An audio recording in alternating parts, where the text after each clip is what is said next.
आज मैं पढ़ाऊंगी संविधान संशोधन विधेयक। जो संविधान संशोधन विधेयक है, ये होता है संविधान के किसी भाग में संशोधन करने के लिए। जैसे कि हमारा मूल कर्तव्य है, जो कि संविधान के भाग 11 में आर्टिकल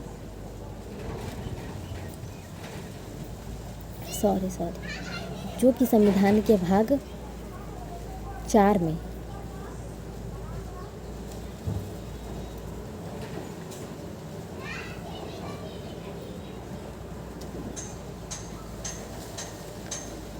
हमारा मूल कर्तव्य संविधान के भाग 4 क में आर्टिकल संविधान के भाग 4 क में आर्टिकल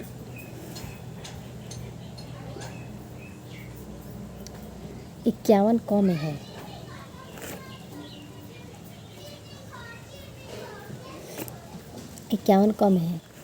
तो हमारा मूल कर्तव्य है वो पहले, जैसे हमारा मूल कर्तव्य जो है, जब पहले संविधान बना था तब मूल कर्तव्य 10 ही थे। 10 ही थे। अभी जो वर्तमान में हमारा मूल कर्तव्य जो है 11 हो गया है। तो 11 कैसे हुआ है? तो 11 जो है वह संविधान में संशोधन करके हुआ है। क्योंकि हमारा तो सब क्वेश्चन ये उठेगा कि हमारा 11वां मूल कर्तव्य क्या है। तो 11वां मूल कर्तव्य में जोड़ा गया 6 से 14 वर्ष की आयु के सभी बच्चों को निःशुल्क जो है शिक्षा दी जाएगी। और इसको जो है, और ये जो है अभिभावकों का कर्तव्य होगा बच्चों के, कि वे उन्हें जो है 6 से 14 वर्ष की निःशुल्क शिक्षा को दिलाएं। और यह किस संशोधन के जरिए यह 11वां मूल कर्तव्य लाया गया? तो यह 86वां संविधान संशोधन अधिनियम 2006 के तहत हमारे संविधान में 86 नंबर का संशोधन किया गया है। 86वां संशोधन। इससे पहले हमारे संविधान में 85 संशोधन हो चुके हैं। ये तो काफ़ी बड़ी संख्या है हमारे संविधान में संशोधन की। और ये 86वां संशोधन के जरिए हमारे संविधान में जो है 11वां मूल कर्तव्य को जोड़ा गया, शिक्षा के अधिकार को जोड़ा गया, हमारा मूल कर्तव्य बनाया गया। ठीक ऐसे ही अनेकों ऐसे संविधान संशोधन हैं जो कि किए गए हैं, चाहे वह मूल अधिकार हो हमारा, चाहे वह नागरिकता हो, नीति निर्देशक तत्व हो, सब में संशोधन किया गया है। और जो हमारे संविधान का आत्मा माना जाता है, हमारे संविधान का जो भाग माना जाता है, हमारा प्रस्तावना, जो संविधान की भूमिका मानी जाती है जिस चीज़ को, वो हमारे संविधान की प्रस्तावना है। प्रस्तावना में भी जो है धर्मनिरपेक्षता, अखंडता और पंथ निरपेक्षता, ये तीनों तत्व नहीं थे, जो कि संशोधन के जरिए 42वें संशोधन के जरिए इन तीनों चीज़ों को जो है प्रस्तावना में जोड़ा गया। तो इन्हीं चीज़ों, ऐसे ही संविधान में कुछ जैसे जैसे समय बदलता है वैसे वैसे परिस्थितियों के हिसाब से जो है देश की रक्षा के लिए संविधान में संशोधन करना पड़ता है। इसीलिए जो हमारा संविधान है ये और बाकी जितने भी देश हैं उन सब में या तो उनका संविधान बहुत ज़्यादा कठोर है या तो बहुत ज़्यादा लचीला है। बहुत ज़्यादा लचीला का मतलब उसमें संशोधन करने की प्रक्रिया बहुत आसान है, और कोई इतना कठोर है कि उसमें किसी भी प्रकार का संशोधन करना बहुत बड़ी बात हो जाएगी। तो हमारे जो संविधान निर्माता थे, जैसे डॉक्टर भीमराव अम्बेडकर हो गए, डॉक्टर राजेंद्र प्रसाद, सच्चिदानंद सिन्हा हो गए, और भी जो हमारे संविधान निर्माता थे, उन सब ने ऐसा संविधान निर्मित करना चाहा जो कि ना अधिक लचीला हो और ना ही अधिक कठोर हो, तो हमारा जो संविधान है, जो हमारा भारत का संविधान है, वह ना ही अधिक लचीला है और ना ही अधिक कठोर है, इन दोनों का मिश्रण है। अगर आप संविधान में संशोधन करना चाहें तो वो इतना कठिन भी नहीं है कि नहीं हो सकता है, और इतना सरल भी नहीं है कि वो तुरंत हो जाएगा। तो अब पढ़ते हैं संविधान का संशोधन क्या होता है, कैसे होता है, कौन करता है। तो हमारे संविधान में जो संशोधन की प्रक्रिया होती है वो बहुत कठिन है, बहुत कठिन मानी जाती है। क्योंकि इसको संसद के दोनों सदनों, लोकसभा और राज्यसभा से 2/3 बहुमत की ज़रूरत होती है इस बिल को पास होने के लिए, संविधान में संशोधन करने के लिए। हालांकि अभी फ़िलहाल में अभी हुआ था 2023 में ही संशोधन, 106वां संशोधन हुआ था, 106वां संशोधन 2023। ये संशोधन क्यों हुआ? देखो, हमारे संविधान में 105 संशोधन हो गए, अभी 106वां हुआ है। 106वां संशोधन हुआ है महिलाओं को लोकसभा में स्थान दिलाने के लिए, ये संशोधन किया गया है।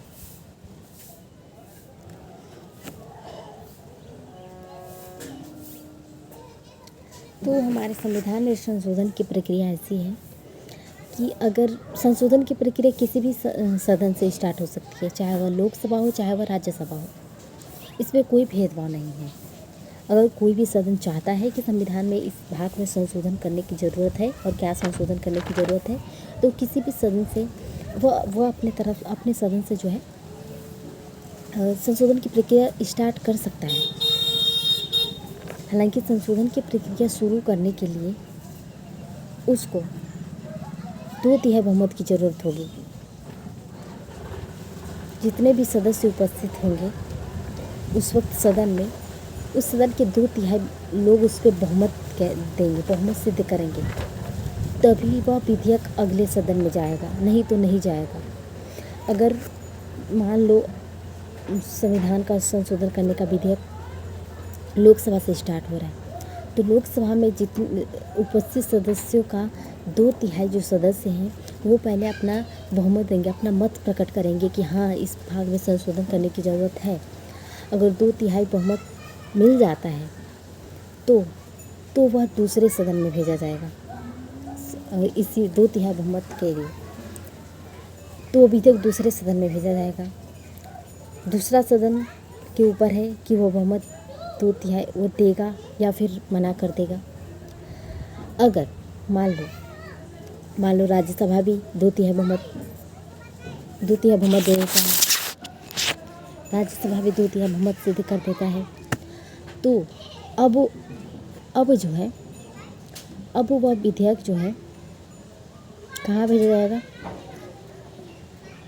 लोकसभा से भी बहुमत पास हो गया, संविधान संशोधन का विधेयक को मंजूरी मिल गई, राज्यसभा से भी मिल गई। अब उसको राष्ट्रपति के पास भेजा जाएगा 14 दिन की नोटिस देकर। भेजने के 14 दिन पहले राष्ट्रपति को नोटिस दिया जाएगा, तब वो विधेयक भेजा जाएगा। और उस विधेयक पर जब तक राष्ट्रपति अपनी मंजूरी नहीं देंगे तब तक वो कानूनी नहीं बनेगा। और राष्ट्रपति के पास भी विधेयक को लेकर काफ़ी शक्तियाँ हैं। अगर वह चाहे तो विधेयक को अपने पास रख सकते हैं हमेशा के लिए, और उनसे कोई कुछ उनकी न्यायिक समीक्षा भी नहीं हो सकती है कि उन्होंने विधेयक पर मंजूरी क्यों नहीं दिया, क्यों अपने पास रख लिया। उनके पास ऐसी शक्ति है। और दूसरी है कि वो चाहे तो विधेयक पर मंजूरी दे नहीं कोई वो विधेयक को ना ही रिजेक्ट कर रहे हैं और ना ही सही बता रहे हैं, मतलब कोई वो उस पर स्टैंड ही नहीं ले रहे हैं, कोई चर्चा ही नहीं कर रहे हैं, वो ऐसा भी कर सकते हैं। और चाहे तो विधेयक को जो है अपना मत देकर उसे कानून बना देंगे। तो राष्ट्रपति के पास ऐसी शक्तियाँ हैं। और दो तरह के विधेयक होते हैं। अगर कोई ऐसा संशोधन विधेयक है जिसमें कि राज्य का भी हित हो, तो राज्य का भी हित हो, तो वैसे संशोधन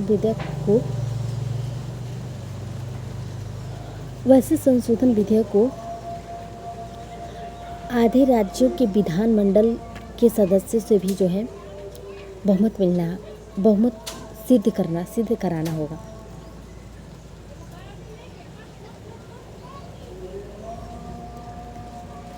ये संविधान संशोधन विधेयक है। संविधान संशोधन विधेयक के लिए 2/3 बहुमत की जरूरत होती है। और कुछ सामान्य विधेयक भी होते हैं।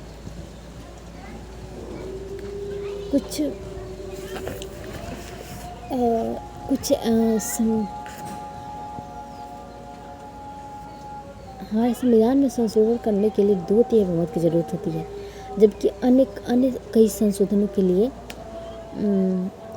जैसे कि मान लो प्रधानमंत्री की कुछ योग्यता में चेंजिंग करना हो या फिर ऐसे कुछ हो, तो इन सब के लिए जो है सामान्य बहुमत की ज़रूरत होती है। 1/3 बहुमत, बस 1/3 लोग किसी भी सदन, मतलब दोनों सदन के 1/3 लोग अगर बहुमत दे देते हैं तो वो संशोधन को मंजूरी मिल जाती है। लेकिन संविधान में संशोधन करने की प्रक्रिया कठिन है और ना ही इतनी सरल है कि जल्दी हो जाए। तो इसीलिए हमारे संविधान को ना ही अधिक कठोर बनाया गया है और ना ही अधिक लचीला बनाया गया है। इन दोनों को मिश्रित करके बनाया गया है कि हमारा संविधान इतना कठिन भी ना हो कि कोई उसका हमारा संविधान इतना कठिन भी नहीं हो कि उसको जो है संशोधन करना कठिन हो जाए, उसमें कुछ बदलाव करना कठिन हो जाए। वो पुराने ही बनाए गए संविधान बातों के माइंडसेट और प्रक्रिया के हिसाब से चलता रहे, उसमें कुछ चेंज ही नहीं हो। वर्तमान के प्रति उसमें कुछ चेंजिंग ही ना हो पाए, और ना ही इतनी सरल हो कि उसमें कुछ भी थोड़ा सा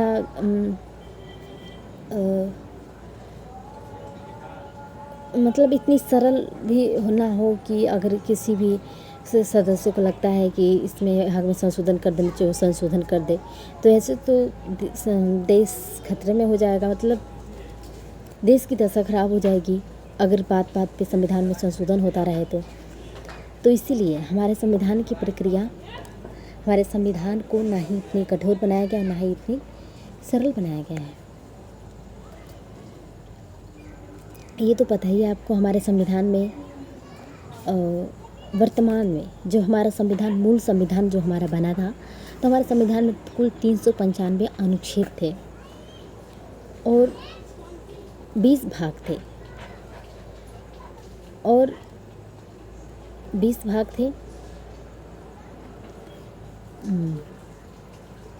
एक प्रस्तावना था। लेकिन अब वर्तमान में कुल 446 अनुच्छेद हो गए हैं और 22 भाग हो गए हैं। और मूल संविधान में जो है 8 अनुसूचियाँ थी, जबकि वर्तमान संविधान में 12 अनुसूचियाँ हैं। तो देख के ही लगता है, सुन के ही लगता है कि हमारा जब संविधान बना था और जब लागू हुआ था, तब से लेकर आज तक हमारे संविधान में कितनी चेंजिंग हो चुके हैं। चाहे वह अनुच्छेद का भाग हो, चाहे अनुच्छेद हो, चाहे भाग हो, चाहे वह अनुसूचियाँ हो। तो जैसे जैसे हमारा कह रहे हैं हमारा वर्तमान मतलब देश की ज़रूरतों को देखकर जो है इसमें चेंजिंग होते रहे हैं। और इसीलिए हमारा संविधान इतना कठोर, ना ही इतना कठोर और ना ही इतना लचीला बनाया गया है, उसमें लोगों की ज़रूरतों के हिसाब से संशोधन हो सके।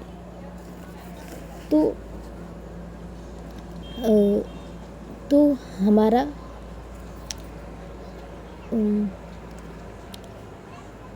395 अनुच्छेद थे, अब 446 अनुच्छेद हो गए हैं। 8 अनुसूचियाँ थी, 8 अनुसूचियाँ थी, अब जाके अनुसूचियों की संख्या हो गई है 12 हो गई है। तो 8, 9, 10, 11, 12 ये 4 अनुसूचियों में क्या ऐसा है कि इन अनुसूचियों को जोड़ा गया, तो वो भी मैं बता देती हूँ। तो जो 9वीं अनुसूची है ना, इसमें भूमि परिवर्तन से संबंधित, भूमि परिवर्तन को रखा गया है, भूमि से संबंधित। और जो 10वीं अनुसूची है, इसमें दल बदल परिवर्तन विधेयक को रखा गया है। 10वीं अनुसूची में मतलब दल परिवर्तन, दल बदल कानून को रखा गया है।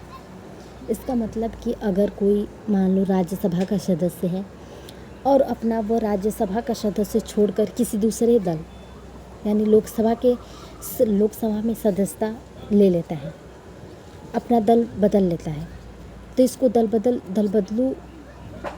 बदल पर कानून 10वीं अनुसूची के तहत इसको दंडित किया जाएगा।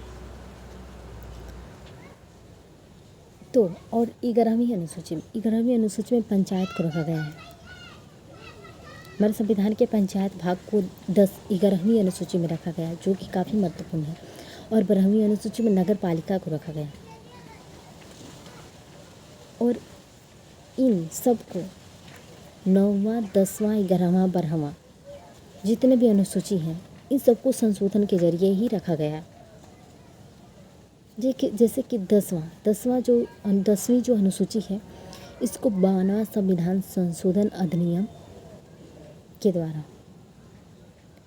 52वां संविधान संशोधन अधिनियम 1985 की तरफ 52 नंबर संशोधन 52वें संशोधन के जरिए जो है 10वीं अनुसूची में इसको रखा गया।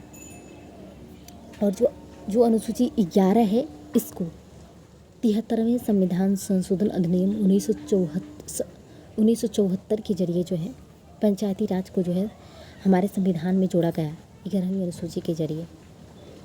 और जो 12वीं अनुसूची है, ये नगर पालिका को लेकर है। इसको भी हमारे संविधान में 74वें संविधान संशोधन विधेयक 1974 के जरिए जो है इसको संविधान में जोड़ा गया। तो इन सभी को जैसे जैसे लोगों की ज़रूरतें बढ़ती गई, वैसे वैसे जो हमारे संविधान को आगे बढ़ाया गया, संविधान को और विशाल बनाया गया। और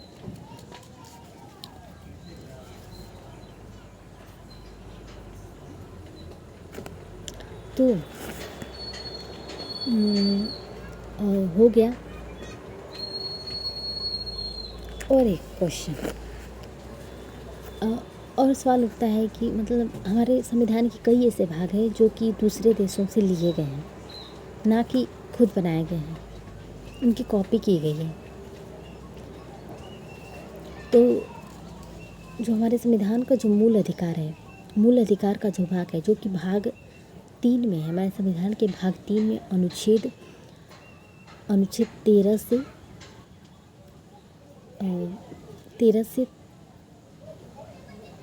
30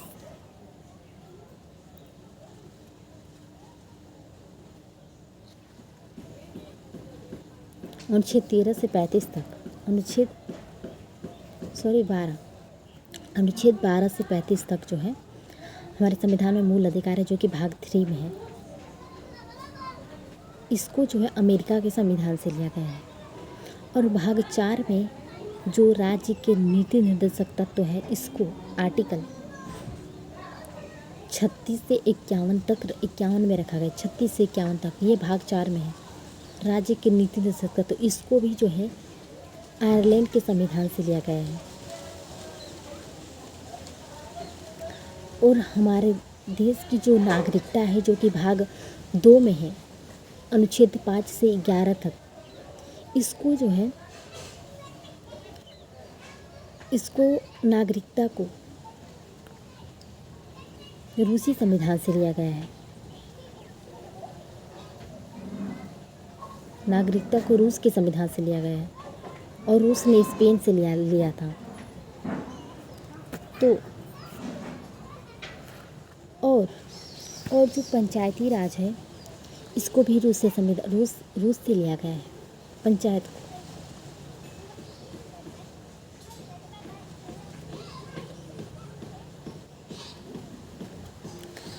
तो हम थे संविधान संशोधन विधेयक पर। तो संविधान में संशोधन करने के लिए और संविधान संशोधन विधेयक को लेकर एक बहुत महत्वपूर्ण है। संविधान संशोधन विधेयक में राष्ट्रपति की पूर्व अनुमति नहीं ली जाती है। संविधान में संशोधन करने के लिए राष्ट्रपति की पूर्व अनुमति नहीं ली जाती है। मान लो लोकसभा में विधेयक पारित हो गया, राज्यसभा में विधेयक पारित हो गया, अब इसको राष्ट्रपति की मंजूरी के लिए भेज रहे हैं। तो ये राष्ट्रपति की मंजूरी के लिए तो भेजेंगे, ये एक प्रक्रिया है, लेकिन यहाँ पे राष्ट्रपति की मूल मंजूरी नहीं ली जाएगी कि वे क्या चाहते हैं। ये संविधान संशोधन विधेयक को मंजूरी देना चाहते हैं, अपने पास रखना चाहते हैं, ऐसा कुछ नहीं है। संविधान संशोधन विधेयक को राष्ट्रपति अपनी मंजूरी देंगे ही देंगे, चाहे उससे ना सहमत हो। इस संविधान संशोधन विधेयक को अपने पास नहीं रख सकते हैं, ना ही उस पर चर्चा करने से मुख मोड़ सकते हैं। उनको इस पर मंजूरी देना ही होगा। तो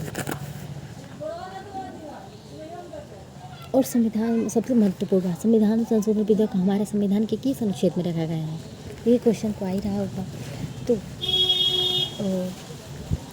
तो संविधान संशोधन विधेयक को हमारे संविधान के अनुच्छेद 365 में रखा गया है।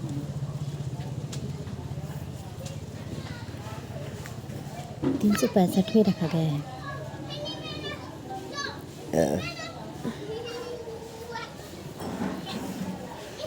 और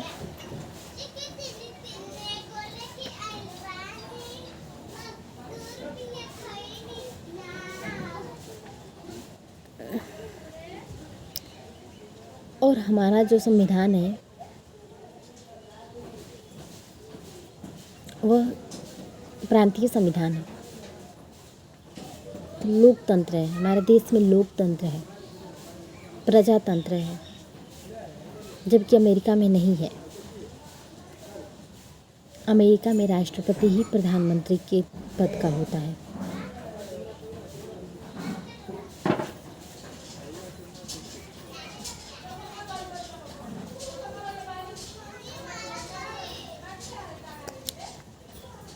तो हमारे देश की जो है संशोधन करने की प्रक्रिया वो काफ़ी कठिन है।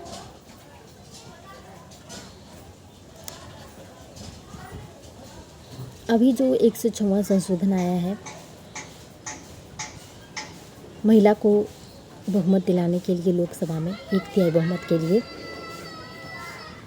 106वां विधेयक में क्या है, 106वां संशोधन विधेयक में यही है कि एक महिला को लोकसभा में 1/3 बहुमत मिलेगी, 1/3 जो है पद मिलेगा, 1/3 स्थान महिला का रहेगा लोकसभा में। और ये केवल 15 वर्षों तक ही है।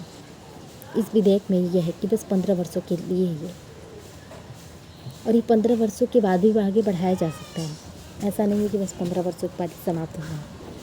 अगर ऐसे है ज़रूरत होगी तो इसको आगे भी बढ़ाया जा सकता है 15 वर्ष से। तो ये जो संशोधन हुआ है ये इतनी आसानी से नहीं हो पाया है, क्योंकि इसको दोनों सदनों से गुजरना पड़ा होगा, 2/3 बहुमत सिद्ध करना होगा।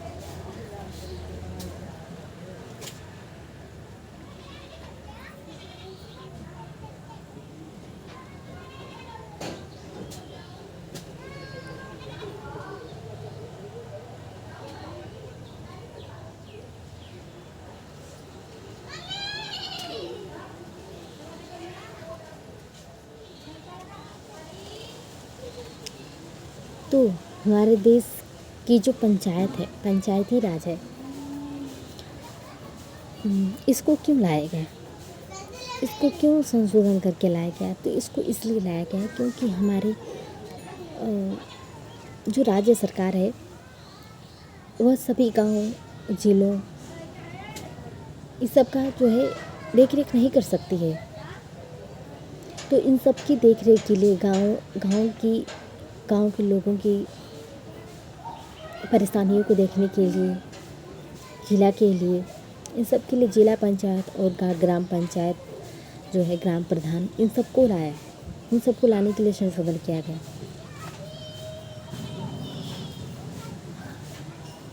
ऐसा ही नगर में भी किया गया।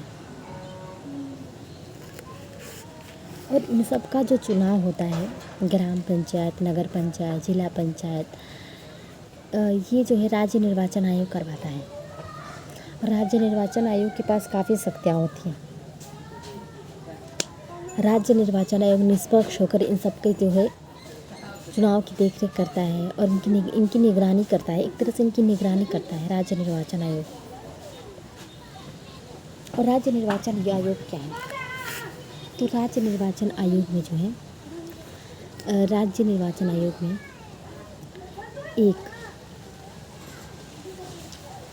एक मुख्य न्यायाधीश होता है और दो अन्य न्यायाधीश होते हैं राज्य निर्वाचन आयोग में। एक मुख्य अध्यक्ष होता है, 2 अन्य सदस्य होते हैं। तो जो राज्य निर्वाचन आयोग है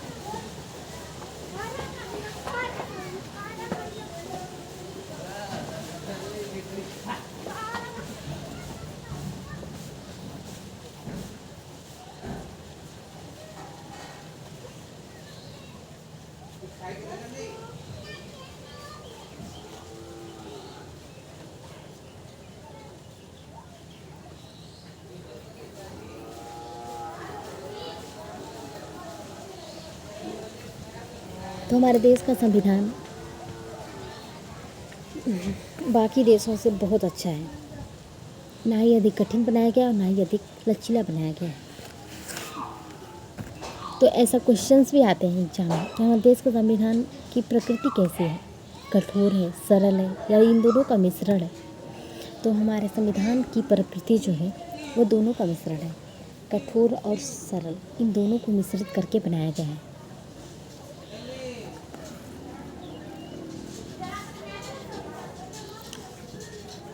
और जिससे कि हमारे मूल अधिकार हैं, शिक्षा के अधिकार को अनुच्छेद 21 क में जोड़ा गया। ये संशोधन के जरिए ही जोड़ा गया।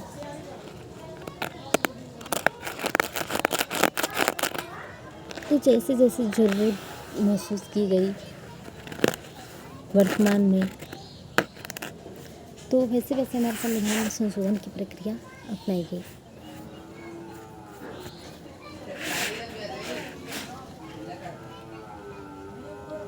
और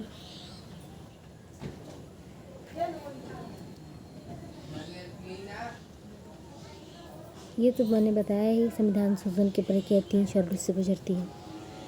राज्यसभा, लोकसभा और राष्ट्रपति, इन तीनों से ये पास हो जाती है तो यह एक कानून बन जाता है। और ये भी बताया मैंने, हमारा संविधान एक लोकतांत्रिक संविधान है, प्रजातंत्र है, लोगों का शासन होता है। प्रजातंत्र का मतलब कि हमारे संविधान में जो सरकार होती है उसको जनता चुनती है चुनाव के जरिए। हर 5 वर्ष के बाद जो है देश के लोग जो है अपने सरकार के चुनाव करते हैं।